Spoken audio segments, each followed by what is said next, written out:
মাত্র ৩০ বছর বয়সে এক ব্যক্তি বদলে দিয়েছিলেন পৃথিবীর মানচিত্র। কোনো রাজা, কোনো সাম্রাজ্য কিংবা কোনো প্রাচীর তার সামনে টিকতে পারেনি। এমন একটি নাম যা আজও ইতিহাসকে কাঁপিয়ে দেয়। সেই নাম হল আলেকজান্ডার দ্য গ্রেট। ম্যাসিডোনিয়ার ছোট এক রাজ্য থেকে উত্থান ঘটে।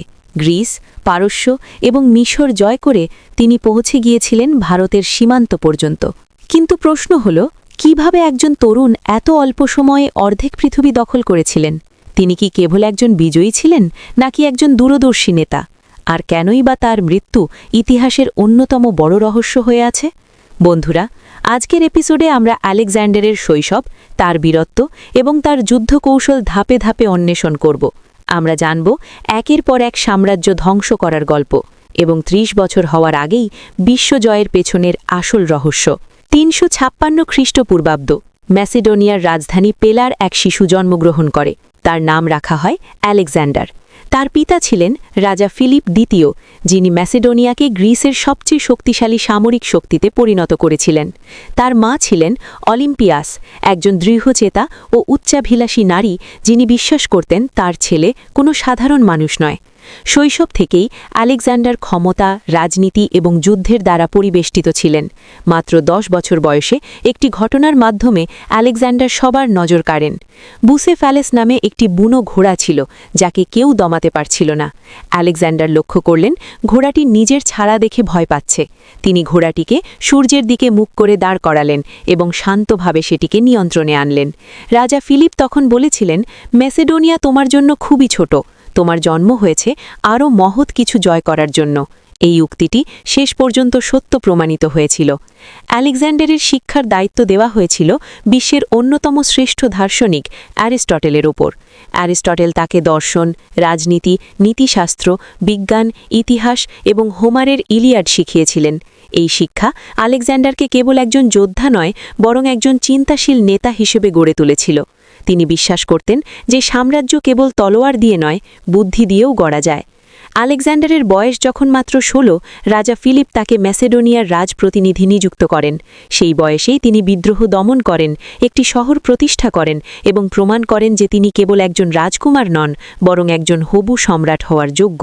৩৩৬ খ্রিস্টপূর্বাব্দ, রাজা ফিলিপ দ্বিতীয় একজন আততায়ীর হাতে নিহত হন।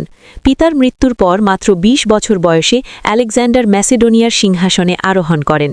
কিন্তু চারদিকে বিদ্রোহ, গ্রিক নগর রাষ্ট্রগুলোর অবাধ্যতা এবং পারস্যের হুমকির মুখে অনেকেই ভেবেছিলেন এই তরুণ রাজা বেশি দিন টিকবেন না। কিন্তু ইতিহাস লিখেছিল অন্য কিছু। বন্ধুরা, একবার ভাবুন, ২০ বছর বয়সে সিংহাসনে বসেছেন আর চারদিকে শত্রু। তবুও এই তরুণ রাজা সিদ্ধান্ত নিলেন তিনি কেবল শাসন করবেন না, তিনি বিশ্ব জয় করবেন। সিংহাসন নেওয়ার পর আলেকজান্ডারের প্রথম সমস্যা বিদেশে নয়, বরং ঘরেই ছিল। ফিলিপের মৃত্যুর খবর ছড়িয়ে পড়লে অনেক গ্রিক নগর রাষ্ট্র ভেবেছিল এটাই তাদের সুযোগ। ২০ বছরের একটা ছেলে আমাদের কি করতে পারে? অ্যাথেন্স ও থিবস সহ বেশ কিছু শক্তিশালী নগর রাষ্ট্র ম্যাসিডোনিয়ার বিরুদ্ধে বিদ্রোহের প্রস্তুতি নেয়। পারস্য আড়াল থেকে উস্কানি দিতে শুরু করে, কিন্তু তারা আলেকজান্ডারকে চিনতে মারাত্মক ভুল করেছিল। ৩৩৫ খ্রিস্টপূর্বাব্দে থিবস সরাসরি বিদ্রোহ ঘোষণা করে। কোনো আলোচনা ছাড়াই আলেকজান্ডার বিদ্যুৎ গতিতে থিবস আক্রমণ করেন। ফলাফল ছিল ভয়াবহ। শহরটি প্রায় সম্পূর্ণ ধ্বংস হয়ে যায়, হাজার হাজার মানুষ নিহত হয় এবং জীবিতদের দাসে পরিণত করা হয়। কেবল মন্দির এবং কবি পিন্ডারের বাড়িটি অক্ষত রাখা হয়েছিল। এই একটি ঘটনা বাকি গ্রিক নগর রাষ্ট্রগুলোকে বুঝিয়ে দিয়েছিল যে আলেকজান্ডারের কর্তৃত্বকে চ্যালেঞ্জ করলে এই তরুণ রাজা কোনো দয়া দেখাবেন না। অ্যাথেন্স এবং অন্য সবাই দ্রুত আত্মসমর্পণ করে, আর এভাবেই গ্রিস দমনের কাজ শেষ হয়। গ্রিস শান্ত হওয়ার পর আলেকজান্ডার তার নজর ফেরালেন সেই সময়ের বৃহত্তম সাম্রাজ্য পারস্যের দিকে। এটি ছিল সেই পারস্য যারা একসময় গ্রিস আক্রমণ করেছিল, যাদের ছিল অগাধ সম্পদ এবং যার শাসক ছিলেন রাজা দ্বিতীয় দারিউস। আলেকজান্ডারের দুটি উদ্দেশ্য ছিল: ১. গ্রিস আক্রমণের প্রতিশোধ নেওয়া, ২. এশিয়া জয় করে বিশ্ব সম্রাট হওয়া। 334 খ্রিস্টপূর্বাব্দে আলেকজান্ডার প্রায় 35,000 সৈন্য নিয়ে ইউরোপ থেকে এশিয়ায় প্রবেশ করেন। হেলেসপন্ট পার হওয়ার সময় তিনি মাটিতে একটি বর্ষা বিদ্ধ করেন এবং ঘোষণা করেন যে তিনি এশিয়া জয় করতে এসেছেন। এটি কেবল একটি ঘোষণা ছিল না, এটি ছিল ইতিহাস পরিবর্তনকারী এক মোড়। পারস্য বাহিনী ভেবেছিল নদী পার হওয়ার সময় ম্যাসেডোনীয় সেনাবাহিনী আক্রমণ সামলাতে পারবে না, কিন্তু আলেকজান্ডার নিজেই সম্মুখ ভাগ থেকে নেতৃত্ব দেন। গ্রানিকাস নদীর যুদ্ধে পারস্য সেনাবাহিনী চূর্ণ বিচূর্ণ হয়ে যায়। এশিয়া মাইনরের দরজা খুলে যায় এবং আলেকজান্ডারের অজেয় ভাবমূর্তি তৈরি হয়। এই যুদ্ধের পর অনেক শহর স্বেচ্ছায় তার কাছে নতি স্বীকার করে। এখান থেকেই স্পষ্ট হয়ে যায় যে তিনি কেবল সাহসীই ছিলেন না, বরং এক অসাধারণ যুদ্ধ কৌশলীয় ছিলেন। তিনি সামনে থেকে যুদ্ধ করতেন এবং সৈন্যদের মধ্যে ভয়ের বদলে বিশ্বাস তৈরি করতেন। তার সৈন্যরা বিশ্বাস করত আলেকজান্ডার যেখানে দাঁড়িয়ে আছেন সেখানে পরাজয় অসম্ভব। গ্রিসকে বশীভূত করে এক তরুণ রাজা এশিয়ার দোরগোড়ায় দাঁড়িয়েছিলেন। তার সামনে ছিল বিশ্বের বৃহত্তম সাম্রাজ্য পারস্য। প্রশ্ন ছিল কে কাকে ইতিহাসে পরিণত করবে। এশিয়ায় পা রাখার পর আলেকজান্ডারের লক্ষ্য আর ছোট ছিল না। তার সামনে তখন কেবল একটি নাম, পারস্য সাম্রাজ্য, সেই সময়ের সবচেয়ে ধনী এবং বিস্তৃত সাম্রাজ্য, যার অধিপতি ছিলেন রাজা তৃতীয় দারিউস। 333 খ্রিস্টপূর্বাব্দে দারিউস নিজে ইসাস নামক এক সংকীর্ণ উপকূলীয় এলাকায় বিশাল বাহিনী নিয়ে উপস্থিত হন। সংখ্যাতত্ত্বে পারস্য সেনাবাহিনী ম্যাসেডোনীয়দের চেয়ে কয়েক গুণ বড় ছিল, কিন্তু ভূখণ্ডটি ছিল সরু, আর এটাই ছিল আলেকজান্ডারের সুযোগ। তিনি পারস্য ব্যূহের কেন্দ্রে আঘাত করেন এবং সরাসরি দারিউসের দিকে অগ্রসর হন। দারিউস ভয়ে যুদ্ধক্ষেত্র থেকে পালিয়ে যান। রাজা পালিয়ে গেলে সৈন্যদের মনোবল ভেঙে যায় এবং পারস্য বাহিনী পরাজিত হয়।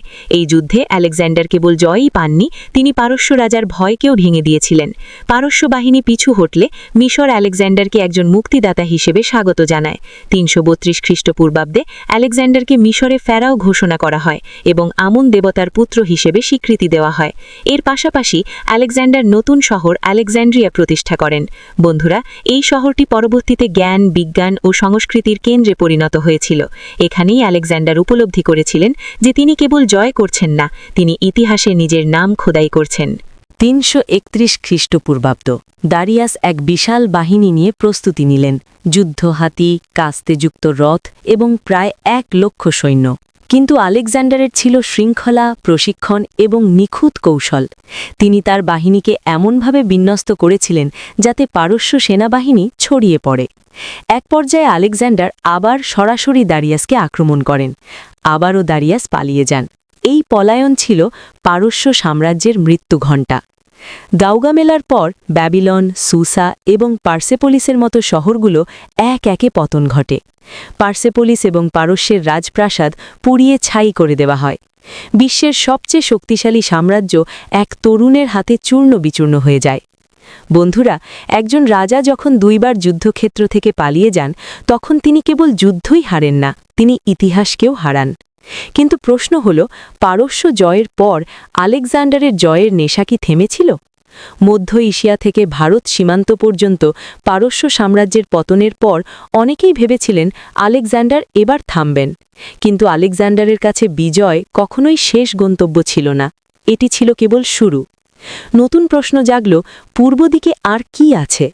বন্ধুরা, পারস্য ভেঙে পড়লেও মধ্য এশিয়ার অঞ্চলগুলো, যেমন আজকের আফগানিস্তান, উজবেকিস্তান এবং তাজিকিস্তান, সহজেই মাথা নত করেনি। এখানকার যুদ্ধ ছিল ভিন্ন প্রকৃতির, পাহাড়ি এলাকা, গেরিলা আক্রমণ এবং দীর্ঘমেয়াদী প্রতিরোধ। এই সময়েই আলেকজান্ডার প্রথমবার উপলব্ধি করেন যে কেবল বড় যুদ্ধ জয় করাই একটি সাম্রাজ্য টিকিয়ে রাখার জন্য যথেষ্ট নয়। তিনি স্থানীয় শাসকদের সাথে জোট এবং বৈবাহিক সম্পর্ক স্থাপন শুরু করেন। তিনি পারস্যের পোশাক ও রীতিনীতি গ্রহণ করেন এবং গ্রিক ও স্থানীয় সংস্কৃতির মেলবন্ধন ঘটান। এটি অনেক ম্যাসিডোনীয়কে অসন্তুষ্ট করেছিল, কিন্তু আলেকজান্ডার নিজেকে আর কেবল একজন গ্রিক রাজা হিসেবে দেখতেন না, তিনি নিজেকে একজন বিশ্ব সম্রাট হিসেবে দেখতে শুরু করেছিলেন। 326 খ্রিস্টপূর্বাব্দে আলেকজান্ডার ভারতীয় উপমহাদেশের সীমান্তে প্রবেশ করেন। তার সামনে দাঁড়িয়েছিলেন রাজা পুরুষোত্তম, যিনি পোরাস নামে পরিচিত। হাইডাসপাস নদীর তীরে এক ভয়াবহ যুদ্ধ সংঘটিত হয়। পোরাসের কাছে ছিল যুদ্ধ হাতি এবং প্রশিক্ষিত সৈন্য। এই যুদ্ধটি ছিল আলেকজান্ডারের জীবনের অন্যতম কঠিন যুদ্ধ। শেষ পর্যন্ত আলেকজান্ডার বিজয়ী হন কিন্তু পোরাসের সাহস ও আভিজাত্যে মুগ্ধ হয়ে আলেকজান্ডার তাকে জিজ্ঞেস করেন, আমি তোমার সাথে কেমন আচরণ করব? পোরাস উত্তর দেন, একজন রাজা যেমন আরেকজন রাজার সাথে করেন। এই কথায় বিমোহিত হয়ে আলেকজান্ডার পোরাসকে পুনরায় রাজা হিসেবে অধিষ্ঠিত করেন। আলেকজান্ডার ভারতের আরও গভীরে যেতে চেয়েছিলেন, কিন্তু বছরের পর বছর যুদ্ধে ক্লান্ত এবং স্বদেশের জন্য ব্যাকুল তার সৈন্যরা ভেঙে পড়ে। অজানা ভূমির ভয়ও ছিল। বিয়াস নদীর তীরে সৈন্যরা পরিষ্কার জানিয়ে দেয়, আর নয়। প্রথমবারের মতো আলেকজান্ডার থামতে বাধ্য হন। তিনি বুঝতে পারেন যে একজন মানুষ বিশ্ব জয় করতে পারলেও সে মানুষের সহন ক্ষমতার সীমা অতিক্রম করতে পারে না। বন্ধুরা, যে মানুষটি পুরো বিশ্ব জয়ের অভিযানে নেমেছিলেন তাকে থামিয়ে দিয়েছিল তার নিজেরই সৈন্যরা। প্রশ্ন হল, এর পর সেই অজেয় সম্রাটের কি হয়েছিল? ভারত অভিযানের পর আলেকজান্ডার আর অগ্রসর হননি, কিন্তু তার যাত্রা সেখানেই শেষ হয়নি। তিনি এক ভয়ঙ্কর পথ দিয়ে তার সেনাবাহিনী নিয়ে ফেরার যাত্রা শুরু করেন, গেড্রোসিয়ান মরুভূমি। এই যাত্রার সময় প্রচণ্ড গরম, পানির অভাব এবং দুর্ভিক্ষের কারণে হাজার হাজার সৈন্য মারা যায়। ঐতিহাসিকরা এই সিদ্ধান্তকে আলেকজান্ডারের সবচেয়ে বড় কৌশলগত ভুল বলে অভিহিত করেছেন। তবুও তিনি থামেননি। ৩২৩ খ্রিস্টপূর্বাব্দে আলেকজান্ডার ব্যাবিলনে পৌঁছন। তার বয়স ছিল মাত্র ৩২ বছর। কিন্তু তার মাথায় তখনও নতুন সব পরিকল্পনা ঘুরপাক খাচ্ছিল। আরব উপদ্বীপে অভিযান, ভূমধ্যসাগর জয়, একটি স্থায়ী বিশ্ব সাম্রাজ্য গঠন এবং পূর্ব ও পশ্চিমের মধ্যে একটি পূর্ণাঙ্গ সংযোগ স্থাপন। তিনি এমন একটি সাম্রাজ্য চেয়েছিলেন যেখানে গ্রিক, পারস্য, মিশরীয় এবং ভারতীয়রা সবাই একই পরিচয় বহন করবে। কিন্তু হঠাৎ আলেকজান্ডার গুরুতর অসুস্থ হয়ে পড়েন, জ্বর, দুর্বলতা এবং অচেতনতা। 10 দিনের মধ্যে পরিস্থিতি ভয়াবহ হয়ে ওঠে। 10 জুন ৩২৩ খ্রিস্টপূর্বাব্দে আলেকজান্ডার দ্য গ্রেট মৃত্যুবরণ করেন। তার মৃত্যুর কারণ নিয়ে আজও অনেক বিতর্ক রয়েছে। ম্যালেরিয়া, টাইফয়েড, বিষ প্রয়োগ নাকি অতিরিক্ত মদ্যপান, এর কোনো নিশ্চিত উত্তর পাওয়া যায়নি। বন্ধুরা, মৃত্যুর সময় আলেকজান্ডারকে জিজ্ঞেস করা হয়েছিল, আপনার সাম্রাজ্য কে পাবে? আলেকজান্ডার উত্তর দিয়েছিলেন, সবচেয়ে যোগ্য ব্যক্তি। এই একটি বাক্যই ভবিষ্যৎ নির্ধারণ করে দিয়েছিল। তার কোনো প্রাপ্তবয়স্ক উত্তরাধিকারী ছিল না, তাই তার সেনাপতিরা নিজেদের মধ্যে লড়াইয়ে লিপ্ত হন। ফলে বিশাল সাম্রাজ্য টুকরো টুকরো হয়ে যায়। 100 বছরের মধ্যে সেই সাম্রাজ্য সম্পূর্ণ ভেঙে পড়ে। এখন প্রশ্ন হল, কেন আলেকজান্ডার ইতিহাসে অমর? এর কারণ হল, আলেকজান্ডার কেবল যুদ্ধই জয় করেননি, তিনি বিশ্বকে বদলে দিয়েছিলেন। তার প্রভাবে গ্রিক ভাষা একটি আন্তর্জাতিক ভাষায় পরিণত হয় এবং হেলেনিস্টিক সংস্কৃতির জন্ম হয়। পূর্ব ও পশ্চিমের মধ্যে জ্ঞান এবং বাণিজ্যের একটি সেতুবন্ধন তৈরি হয়। বিজ্ঞান, দর্শন এবং শিল্পকলায় এক বিপ্লব ঘটে। তিনি দেখিয়েছেন যে একজন মানুষ যুবন হলেও তার স্বপ্ন অসীম হতে পারে। 30 বছর হওয়ার আগেই বিশ্ব জয় করা মানুষটি 32 বছর বয়সে মারা যান। আলেকজান্ডার প্রমাণ করেছেন যে এত অল্প বয়সেও কত কিছু অর্জন সম্ভব। আলেকজান্ডার দ্য গ্রেটের জীবন আমাদের একটি গভীর সত্য শেখায়, বয়স নয়, সময় নয় এবং সীমাবদ্ধতাও নয়, বরং আপনার স্বপ্নই আপনাকে মহান করে তোলে। তিনি হয়তো দীর্ঘকাল বেঁচে ছিলেন না, কিন্তু তিনি যে জীবন বেছে নিয়েছিলেন তা হাজার বছর পরেও বিশ্বকে বিস্মিত করে। বন্ধুরা, ইতিহাসে অনেক রাজা এসেছেন এবং চলে গেছেন, কিন্তু আলেকজান্ডার দ্য গ্রেট কেবল একজনই। আজকের এপিসোডটি আপনাদের কেমন লাগলো আমাদের কমেন্ট বক্সে জানান। এরকম আরও আকর্ষণীয় এপিসোড পেতে ফলো এবং সাবস্ক্রাইব করতে ভুলবেন না।